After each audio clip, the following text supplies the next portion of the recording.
Good morning. Our hand today is going to be Ace King. So in this hand we have a limper. Under the gun, limper is probably weak, medium strength hands. He's playing 29, 8, 16, so I do expect him to raise pre-flop with like Ace King, Kings, Ace Queen, probably King Queen suited, that sort of hand. He does have raise first in from early position stat, so with him limping, I think he's pretty loose. To me, I raise the 5 big blinds. I just keep with my button open raising range here, although I can probably open it up quite a bit more. Right now, this is 31%. I could probably add even more hands to get to like 40 or 50% in this situation, because with him being so weak, I don't expect him to call as much. We can check the limp and called. Limp and called to raise 75%.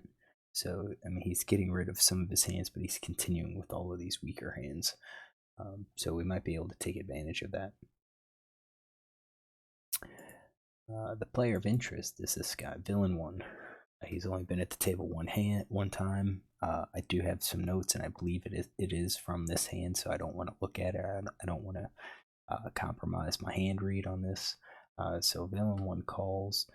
Again, I don't know anything about him, so we can start with a pretty tight range, like suited aces, suited connectors down to maybe like 8-7, these pocket pairs, 5s to jacks. I'm not even sure 2 series or 4s would call, maybe. And then maybe these offsuit. We're looking 11% hands. And it's not a very strong range, but it's a range that he's not really going to 3-bet, especially when we had a limper and then I raised. So it may turn out that this player's like super loose and has a much wider range, or this could be a calling range. Now he might not even have all of these suited aces, but we'll leave them in. So then flop comes out, King 5-4, 3-way. Gets checked to me. I've got top pair with the ace of hearts, and I fired out the bet. But in a 3-way pot, I think that's okay. We'll see what GTO says.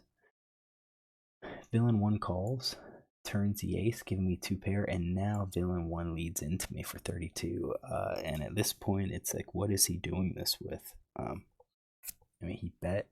Maybe he has like ace 3, ace 2 is what he called with, or maybe even ace 4, ace 5. And then when that turn card came, he hit 2 pair, and now he's repping it, or maybe he's got 5-4.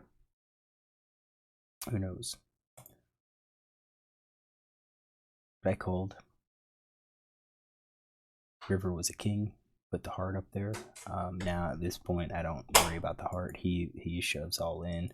Of course, I call.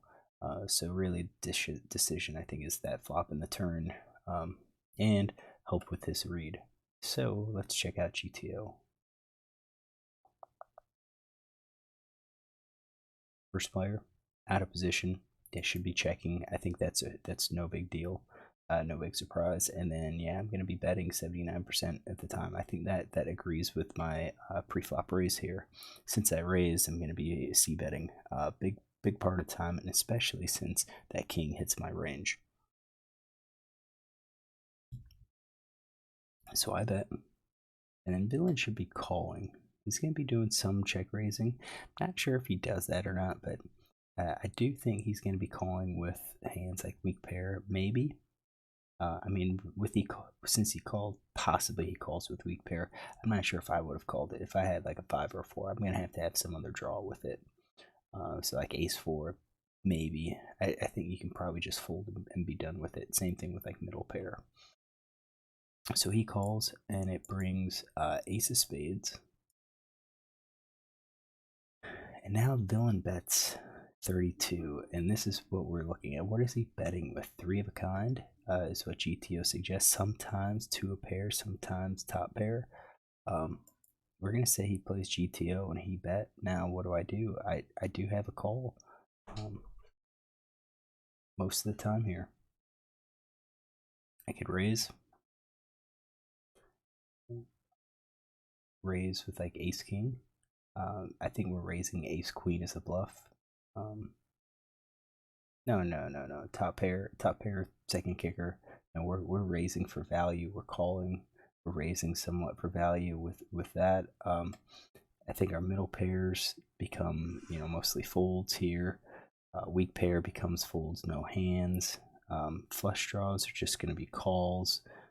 Some folds. Open enders are going to be calls. So I think our raise is probably the interesting part. So our raise looks like we are raising a little bit more frequently than we're calling. So I think at the turn, instead of calling on this board, probably should have just raised it. Now it's okay. I mean, we could. What's our here? We got ace of spades. Ace of hearts, king of spades. Yeah, it's telling us 58-41 or 59-41. So we should be bet raising more, but call is appropriate. So we did call, and then the king of hearts came out, and now villain should be, since he made that big bet, he's gonna have, yeah, he'll have some weak pairs and some top pairs, but he could have a flush and a full house. Definitely much more likely to have flush or a full house. Not a huge amount. If we look at the combos, we've got 5.6 for flush plus. You've got about 4 combos for weak pair or top pair. Plus, you've got a couple of combos, like a fraction of a combo for the no made hand. So when he shoves, at this point, we're all in. So we don't have that decision. Well, should we raise or call or fold? It's just call or fold. And of course, we've got the full house, so we're obviously calling. So let's see what his range is. 5-6. So I think that is surprising, and I think that's why I took the note, because I did not expect 5-6 here. I don't have it in his range. So what we're going to have to do is kind of expand it. So if he called with 5-6, he's probably also calling with all of these hands. Possibly all of these aces hands. And probably something like this too, which is a very wide range. So let's go ahead and build the tree, and we will run the solver, and we will be back. Alright, didn't take as long as I expected. Villain checks. We are betting basically everything, and he calls. He does have 6-5 off that he's calling with. And now when he leads, you can see that he should only be betting 6.5% of the time. And 6-5, yeah, if you have the 6 of hearts, you could bet that he is not playing GTO here. So he leads. And then, again, our 2 pair hands looks like mostly bet, mostly raise here, just shove all in. Our 3 of a kinds leaning more towards checking here. We're betting with 5s and 4s, but we're checking like aces and kings most of the time. So I think that's probably at a balance. I'm sure if we have aces or kings, we really block a lot of those top pair hands that could have done this with. So I think we're just probably calling and hoping that he leads into us again, because if we raise with these hands, it's going to be more likely that he can just fold, whereas if we raise with trip 4s or 5s, he could call with like ace queen, or king queen, or maybe even like ace 4, ace 5. So I think we're still probably should have been a little bit more aggressive. King of hearts comes out, he bets. You can see he does. He's betting. He should be betting with that. So I guess I can't really fault his play. Seems a little strange, but at least it follows some of GTO. What if it was a little different? What if he didn't? Say it was a 10 of diamonds. If he bets, what do we do? I mean, we don't have any range that he would bet with. So he should be checking, and then we're betting most of our hands. What if he raises? It kind of puts us in a tough situation, because I kind of feel like if we get check raised here, then we're probably behind a 2 pair or trips. And I don't know if we could call here. I think exploitatively, I think we make that fold, unless we know the player's tricky, because he's setting it up. He's got some check raises here, and we would be calling all in. Yeah, it does kind of look like maybe he's doing it with like a heart, maybe Jack Queen of Hearts. See, like Jack Queen of Hearts, maybe Queen Nine of Hearts. So I think that's why GTO is saying we call here. What if it pairs like the board? What do? We still bet, still calls. And then if villain leads into us, I think we are calling with aces or with kings and kings and fours, two pair. We still think he's betting with three of a kind, but he's now betting with quite a few top pair hands here, which we should have him out kicked if he makes that play. It's such a low frequency play. So if we had more information on this player, we could probably decide how he's calling, how he plays with that 6-5. Does he always do it with 6-5? Does he always do it with like 4-3? Because I think that kind of changes a lot of things. If he leads, let's see here. Say we're gonna bet with all of the 6-5s, suited and offsuit, all of the 6-4, 7-4s, 7-5s, 8-5s.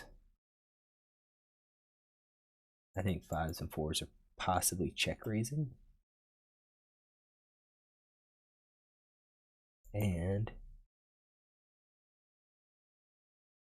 maybe betting with 6, 7s, 8s, 9s, 10s, and jacks because he doesn't believe that we actually have it.